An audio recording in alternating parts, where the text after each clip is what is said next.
இது உங்க தெரு சீரிஸ் எபிசோட் 6 சன்னதி ஸ்ட்ரீட் வடபழனி. இந்த ஏரியானாலே ட்ரெண்டிங்கா இருக்கிற முருகன் கோயில், Arcot road, cinema hub, shopping மால்னு இப்ப இருக்கிற மாடர்ன் கல்ச்சர் தான் நம்ம எல்லாத்துக்கும் ஞாபகம் வரும். ஆனா இந்த மாடர்ன் நாய்ஸுக்கு நடுவுல ஒரு 1000 வருஷம் பழமையா சோல் பத்தி தெரியுமா? நம்ம பேஜ் ஃபாலோவர் தொடர்ந்து இந்த சோல் பத்தி கேட்டதால நீங்களும் நானும் அந்த ஹிடன் ஹிஸ்டரி இருக்கிற சன்னதி ஸ்ட்ரீட்டை போய் பார்க்கலாம் வாங்க. தமிழ்ல சன்னதினா பிரசன்ஸ்னு அர்த்தம். ஒரு கோவிலோட மூலஸ்தானம், அதாவது கோபுரத்துக்கு நேர் எதிர்க்க அமைந்து இருக்கிற அந்த பாதையத்தான் நம்ம சன்னதின்னு சொல்லுவோம்.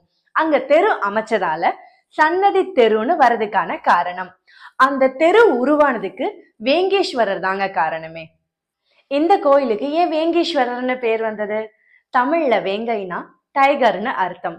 வியாகிரபாதன்கிற ஒரு முனிவர் தன் சிவன் பூஜைக்காக வண்டுகள் உட்காராத பூக்களை பறிக்கணும்னு நினைச்சாரு. சன்ரைஸ் முன்னாடிதான் இந்த பூக்களை பறிக்க முடியுமா? இருட்டுல மறையேறும் போது தன்னோட பக்தர் முற்களால அவதிப்படக்கூடாதுங்கிறதுக்காக புலிக்கால்களையும் நகங்களையும் வரமா கொடுத்தாரு சிவபெருமான்.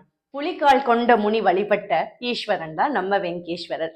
இந்த ஏரியாவுக்கு ஒரிஜினல் பேர் தான் வேங்கை பழனின்னு இருந்ததாக ஒரு இன்ஃபர்மேஷன் இருக்கு. 19th செஞ்சுரியில முருகர் கோயில் பெருசாகிறதுக்கு முன்னாடியே சோழர் காலத்துல 10th செஞ்சுரி அப்போ இந்த ஏரியாவோட சென்டர்ல சிவன் கோயில் கட்டுறாங்க. அதனால தாங்க நம்ம சென்னையோட ஓல்டஸ்ட் ரெசிடென்ஷியல் லேஅவுட்டாவே மாறிடுச்சு. இந்த கோயிலோட ஆர்கிடெக்சர் கஜபிரஸ்தா ஸ்டைல கட்டப்பட்டு இருக்கும். தூங்குற ஒரு யானை பின்பக்கமா இருக்கிற மாதிரி அமைச்சிருப்பாங்க இந்த கோயில். சோழ மன்னர்களோட படை தன்னோட போர்ல வெற்றி பெறணுங்கிறதுக்காக இந்த கோயில கற்கோவில அமைச்சாங்க. உங்க ஏரியாலையும் இதே மாதிரி ஹிஸ்டரி இருக்கா? கமெண்ட்ல சொல்லுங்க.